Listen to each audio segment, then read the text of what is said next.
Bonjour, bonsoir, chères toutes, chers tous, heureux de vous retrouver dans cette nouvelle capsule. Nous allons parler de cet objet magnifique, extraordinaire, fondamental qui se trouve justement derrière moi. Il s'agit essentiellement du cataclé et ce que vous voyez derrière est supposé être le retour du cataclès du roi Béhanzin dans les archives nationales du Bénin.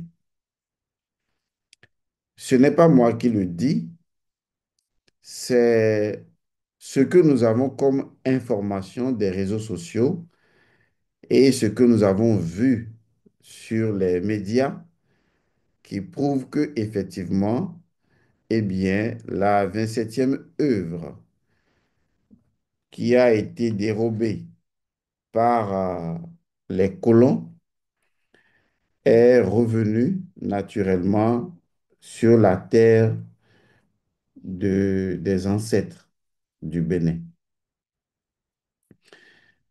Je vais vous lire juste deux éléments de journaux qui rapportent le fait pour que je plante le décor afin que je vous conduise à la compréhension spirituelle de cet objet hyper sacré. Il y a déjà ici un journal qui dit ceci: le cataclès, tabouret d'une puissance symbolique restituée au Bénin.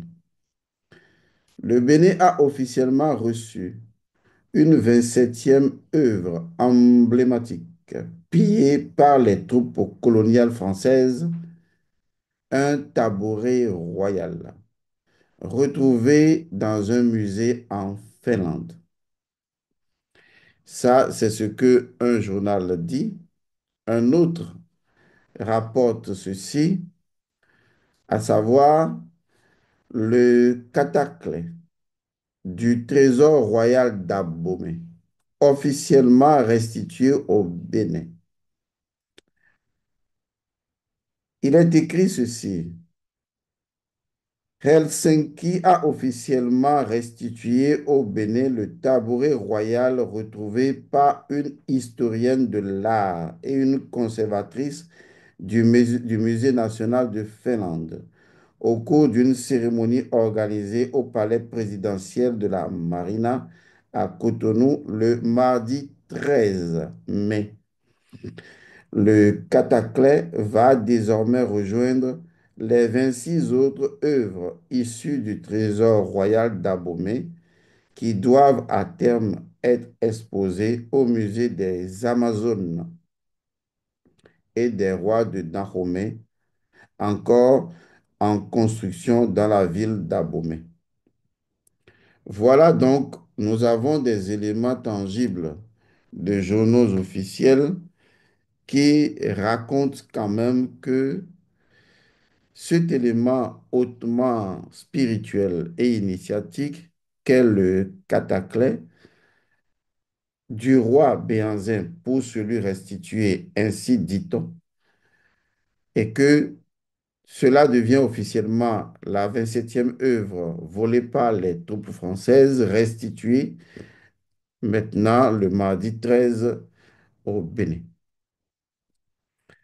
Ce qui m'intéresse ici, ce ne sont pas les raisons sociopolitiques qui sous-tendent cette restitution. Moi, je suis un métaphysicien, un animiste. Je voudrais attirer votre attention sur ce tripode, cet élément, ce tabouret à trois pieds. Je voudrais vous en parler pour que les uns et les autres vous compreniez la véritable signification, la véritable nature du cataclès. Il faut dire une chose, le cataclès est différent des tabourets à trois pieds que vous connaissez de façon euh, générale. Parce qu'aujourd'hui, sur les réseaux sociaux, vous pouvez même acheter des tabourets à trois pieds si vous le souhaitez. Vous pouvez commander sur Amazon, commander par-ci, par-là. Mais aucun de ces tabourets ne constitue un cataclè. Parce qu'il y a des éléments qui fondent justement l'originalité et l'authenticité du cataclè ou d'un cataclè, et en l'occurrence, le tabouret du roi Béranzin.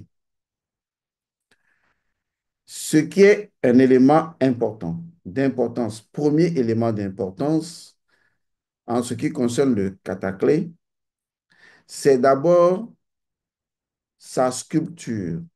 C'est-à-dire qu'en fait, la façon dont, ou l'origine ou le lieu d'où est issu le cataclè.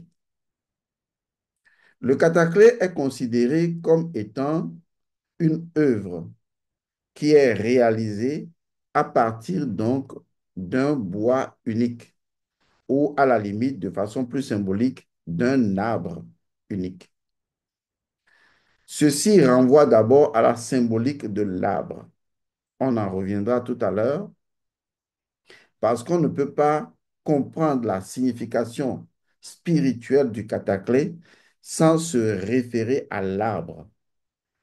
Et qu'est-ce qui caractérise cette relation entre l'arbre et le cataclè? C'est surtout le fait que, et c'est ce qui différencie le cataclè des autres tripodes et donc tabourets à trois pieds, c'est que le cataclè est issu d'un bois unique. Et quand on dit d'un bois unique, je vous explique, ça veut dire que lorsqu'on veut réaliser le cataclè, on veut sculpter le cataclè et qu'on prend un arbre, il n'y a pas de rupture dans les éléments qui constituent le cataclè. On n'a pas le siège à part, on n'a pas un pied à part. Les éléments n'ont jamais, jamais, jamais été dissociés.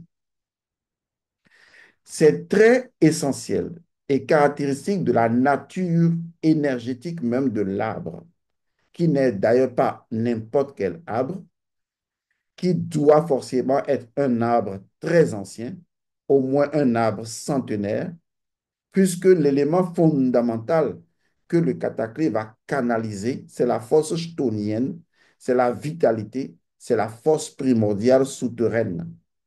Et donc, cette force n'est disponible que dans un arbre au moins centenaire, et dont le cataclè doit être issu d'un arbre particulier, d'un arbre sacré ou d'un arbre consacré, d'un arbre qui a une valeur symbolique et qui représente ce que le cataclè doit incarner par la suite, comme tout arbre d'ailleurs symbolique hein, dans plusieurs mythes et mythologies des peuples, parce que l'arbre nous renvoie à ce symbole de l'arbre de vie, l'arbre du monde, mais plutôt à ce qu'on appelle l'axe du monde, l'axis mundi.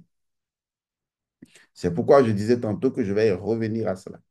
Donc, l'élément particulier, pour parler un français béat basique, ça veut dire que pour réaliser le cataclè, lorsqu'on sculpte le cataclè dans un arbre, tout est sculpté en une fois. Aussi bien le siège que le siège central hein, et que les pieds sont sculptés au même moment. Il n'y a pas de, on a détaché ceci, après on a cloué ceci. Non, on a sculpté ça dans un même bois. Et la sculpture, c'est comme si je sortais d'un arbre, disons, bon, une image de une tête ou un bras, vous voyez, où je sculptais un individu à partir d'un bois unique. Est-ce que vous voyez? C'est ainsi que le cataclè est sculpté depuis un bois consacré ou sacré, et il n'y a pas de rupture dans son énergie. Lorsque vous allez acheter un tabouret à 3 pieds chez un menuisier, il y a bel et bien une rupture dans son énergie. Parce que vous avez le siège à part, il faut ensuite clouer ici, il faut coller peut-être ici. Il y a de rupture dans l'énergie. Ici, on a pris le bois et on a fait comme c'est une seule action qui a sculpté le siège, qui a sculpté les pieds, qui a sculpté toutes les parties, comme si on a sorti le cataclé du bois. C'est l'image fondamentale. Ce qui donne l'idée selon laquelle le cataclé, en fait, est offert par les dieux pour constituer dans une tradition initiatique, puisque le cataclé remonte à l'Égypte antique, hein, pour constituer ce qui est plus important, c'est-à-dire l'axis mundi, l'axe du monde, mais surtout le trône des trônes. Ce qui fait du cataclé un trône primordial à, aux autres trônes. C'est la raison pour laquelle il faut obligatoirement une cérémonie du cataclé qui vient faire siéger le roi sur le cataclé avant même que le roi ne puisse siéger sur un autre trône. Il doit être d'abord assis sur le cataclé. C'est important. Du coup, malgré sa position basse, qui n'est en fait pas liée, disons, au fait que c'est un petit trône ou un grand trône, non, ça n'a aucune relation avec ça. Je vous expliquerai là ce pourquoi c'est fait ainsi. Et donc, ce cataclé, bon, qui n'a pas vraiment une relation avec l'humilité, bon, tout ça, c'est des choses qu'on peut additionner. Moi, je parle ici de son fondement spirituel. Et donc, issu d'un seul bois sculpté, d'une seule énergie, vous voyez, il n'y a pas eu de rupture énergétique dans l'énergie du cataclé. Du coup, le cataclé représente, symbolise, incarne l'entièreté de l'arbre comme d'un esprit unifié, issu de l'arbre, et donc qui est totalement en connexion avec le monde souterrain, le monde chthonien, le monde d'en bas, d'où sont issues les racines. Ceci va se faire représenter par les 3 pieds, d'accord, du cataclé, qui représentent naturellement les 3 grandes configurations énergétiques, que ce soit dans la colonne vertébrale, que ce soit de façon universelle, qui doivent être enracinées au fond de la Terre pour constituer ce qu'on appelle l'équilibre. Car il faut Ida, Pingala et Sushumna, car il faut 2 forces plus la troisième qui constitue l'équilibre. Vous savez, on n'a pas besoin de 4 pieds pour avoir un équilibre. On a besoin certainement de 4 pieds pour avoir une solidité, mais on a besoin de 3 pieds pour avoir un équilibre et une stabilité. Le 4 pieds ou le quatrième pied est un pied supplémentaire, mais le pied fondamental qui naît après la dualité et qui apporte un premier équilibre, une première stabilité qu'on appelle la stabilité fondamentale, c'est le 3 pieds. C'est les 3 racines qui s'enfoncent profondément dans la terre. Donc, ce qui fait en fait du cataclé, une partie du cataclé dans sa compréhension, cette relation avec l'énergie chthonienne, l'énergie souterraine. Et ça, c'est essentiel. Cette énergie souterraine relie directement le monde souterrain, le monde terrestre des hommes et le monde céleste.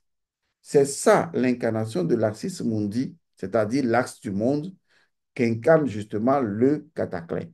Parce que si vous regardez bien le cataclé, vous allez voir 3 figures géométriques. Et ces 3 figures géométriques ne manquent jamais dans un cataclé de façon originale. C'est vrai qu'on pourrait parler de motifs décoratifs et tout, mais il faut comprendre l'intelligence avec laquelle les ancêtres ont créé les choses. Vous verrez 3 figures géométriques qui se retrouvent dans le cataclé. Il y a le triangle qui constitue donc les 3 pieds du cataclé. Il y a le cercle qui constitue la matrice et le siège du cataclé. mais il y a ce qui est caché à l'intérieur du cercle, c'est-à-dire les quatre directions, les quatre forces, qui apportent justement la stabilité. Donc, si vous regardez bien, vous constaterez que cela soit transcrit dessus ou pas, c'est trois dimensions. Il y a la dimension 3, la dimension du cercle et la dimension du carré. Et ça, c'est essentiel. C'est pour cette raison que je disais tantôt que cela incarne les trois mondes. Le monde souterrain, le monde terrestre et naturellement le monde céleste. Cette interaction entre ces trois dimensions, c'est ce qu'on appelle l'axis mundi, c'est-à-dire l'axe du monde.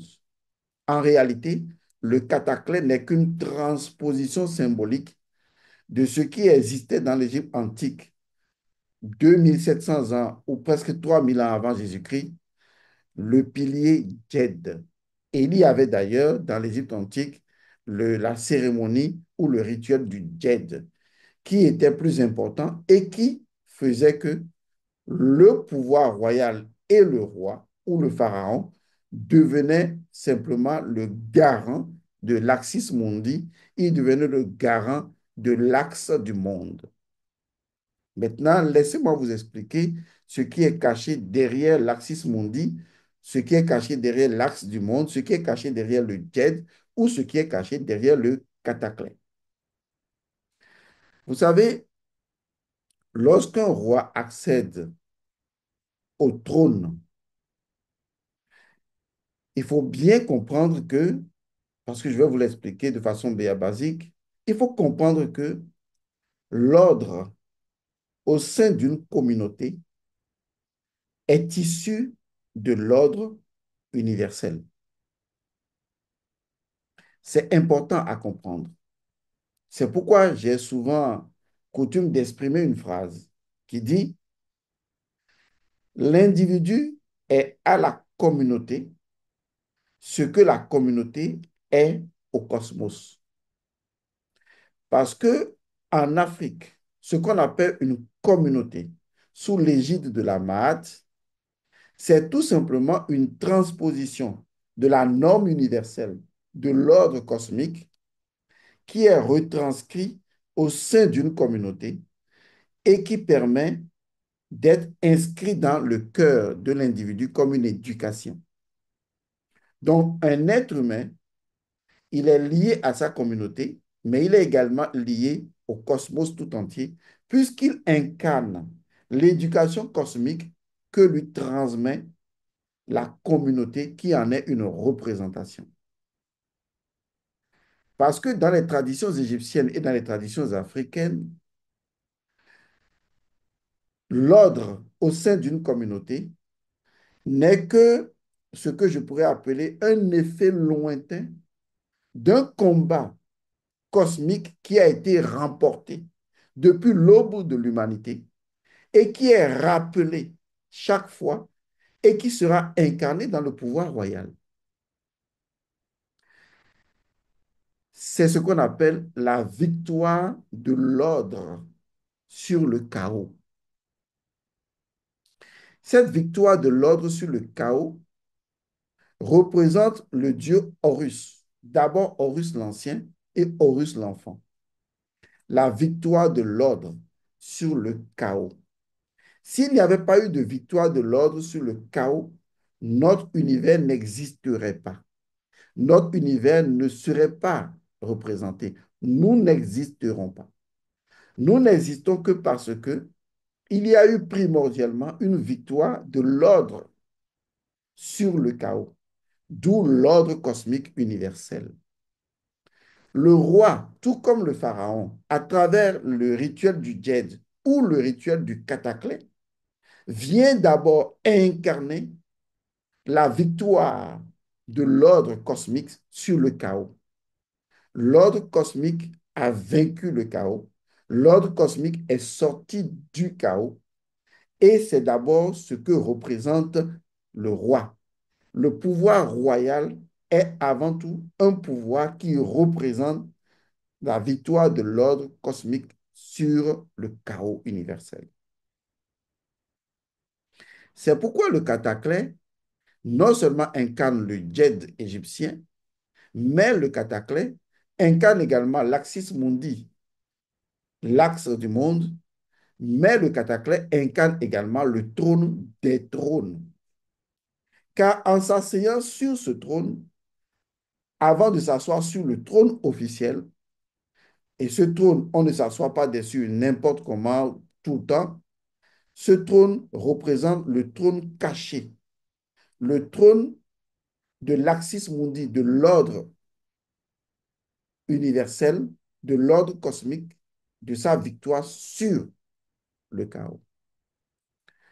À partir de ce trône, le monde souterrain, le monde des hommes, le monde terrestre et le monde céleste, les trois mondes sont reliés ensemble. C'est ce qu'on appelle l'as du monde, c'est ce qu'on appelle l'ordre cosmique. Et c'est ce qu'incarne d'abord le roi. Il est l'incarnation, la représentation de l'ordre cosmique. Et ensuite, il va prendre possession de cet ordre cosmique pour en faire un ordre au sein de sa communauté, un ordre royal, ce qui lui permet justement de gouverner à partir de l'ordre cosmique. Mais comme il ne peut pas gouverner depuis l'ordre cosmique, puisqu'il en a déjà eu les attributs, il va gouverner depuis le trône royal. C'est vrai que le cataclysme est un trône royal par excellence, mais c'est le trône des trônes. Et donc, c'est le trône associé à l'axe du monde, c'est le trône associé au djed, à la stabilité, à l'équilibre, mais surtout à la victoire des forces de l'ordre cosmique sur le chaos universel que le roi incarne et qu'il va représenter à travers l'exercice du pouvoir royal sur un trône officiel. Ça veut dire également que le roi devra initiatiquement retourner de temps en temps sur le cataclysme, puisque trois forces essentielles constituent l'énergie fondamentale du cataclysme. Comme je l'ai dit tantôt, la force primordiale, la force fondamentale, la force à l'origine même de la vie, ou la vie elle-même. Je dis bien la force source fait partie du cataclysme. Et comme je l'ai dit, non seulement les trois pieds peuvent incarner le monde chthonien, mais peuvent incarner également les trois dimensions, reliées dans une seule unité d'énergie. Deuxièmement, il faut savoir que le cataclysme incarne le pouvoir d'agir et le pouvoir de la création. C'est comme si je vous disais qu'il a fallu s'asseoir sur le cataclysme comme sur Ben Ben, la colline Ben Ben, d'où le dieu Atum s'est révélé au monde. Comme pour dire qu'à travers ce siège, par la forme naine de ce siège qui représente justement la naine qui a donné naissance au dieu Ré,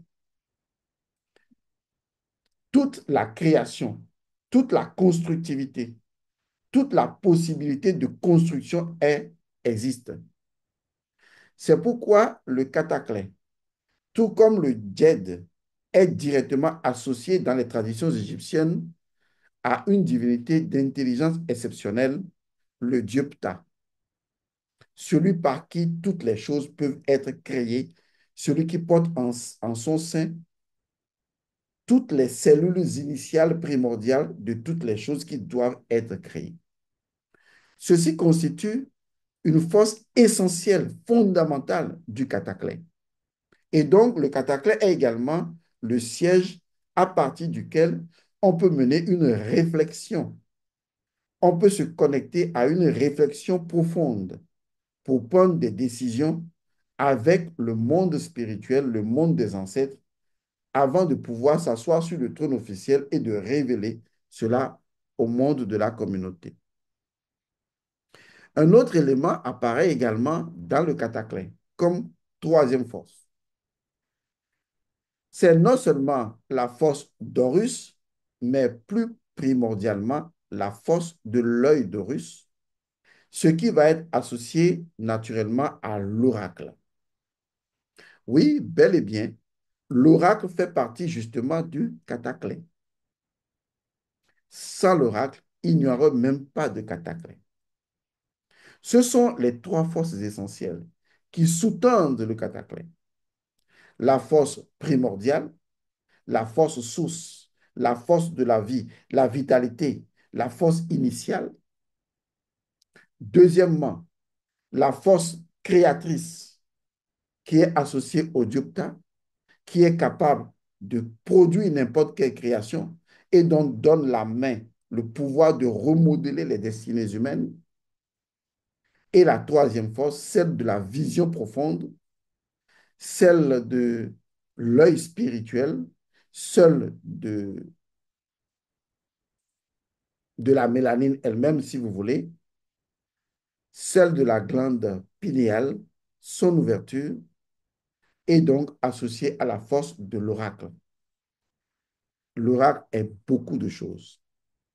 Et donc, voici les éléments qui sont constitués ou constitutifs du cataclysme, sans oublier justement le fait que la représentation à l'intérieur souvent, bien sûr, du cercle, du carré, vous voyez, montre très bien la maîtrise de l'esprit sur les quatre éléments. Nous sommes alors en face d'un trône des trônes. Je le répète, ce trône incarne Ben Ben. C'est le trône des trônes. C'est le trône primordial. C'est le trône fondamental. C'est l'axe du monde. C'est l'axis mundi. C'est là d'abord que le roi est vraiment intronisé comme étant la représentation d'un équilibre cosmique avant même d'être, les, je vais dire, le roi ou, disons, euh, celui qui va gouverner un peuple. Il ne gouverne pas un peuple. Il gouverne, certes, physiquement, même spirituellement, un peuple, mais au-delà, il incarne une importance cosmique dont ce n'est pas limitatif à sa géographie, mais cela va au-delà de sa géographie ou de sa géospiritualité et trouve résonance, écho ou fondation dans le cosmos lui-même. D'où l'influence de sa présence dans l'ordre cosmique et ce que cela pouvait donner comme conséquence si, eh bien, ce ordre cosmique était brisé. Il est quelque chose d'essentiel à l'échelle universelle et cosmique avant de l'être à l'échelle de son peuple. Le cataclysme représente donc équilibre, stabilité, mais dans sa vraie signification, c'est quelque chose qui a été équilibré et ensuite stabilisé. Ce qui a été équilibré et stabilisé, ce sont les forces du chaos.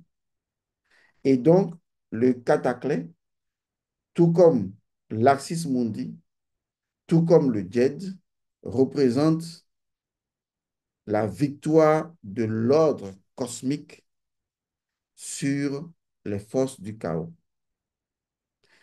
Vous verrez que le cataclysme sera beaucoup plus assimilé au féminin qu'au masculin, parce que sa nature sera proche de la Maat. Grâce à la Maat, l'ordre cosmique est instauré. Nous sommes sortis, grâce à la Maat, nous sommes sortis des chaos. Nous sommes sortis des forces chaotiques pour revenir à l'ordre cosmique. Donc voilà ce que je peux vous dire du cataclysme. sachant bien sûr que c'est le trône des trônes, le trône sur lequel le roi devient véritablement roi à l'échelle cosmique avant d'être roi chez lui. Et le cataclé représente l'arbre de vie, l'arbre du monde également, l'Axis Mundi, et que c'est à travers ce cataclé que l'ordre cosmique a pris l'avantage sur les forces du chaos. Équilibre et stabilité, le pouvoir du Djed reformé selon chaque tradition et sa compréhension. Voilà ce que vous avez du cataclysme. Je vous remercie d'avoir suivi ce que j'appelle euh, le chaos maîtrisé.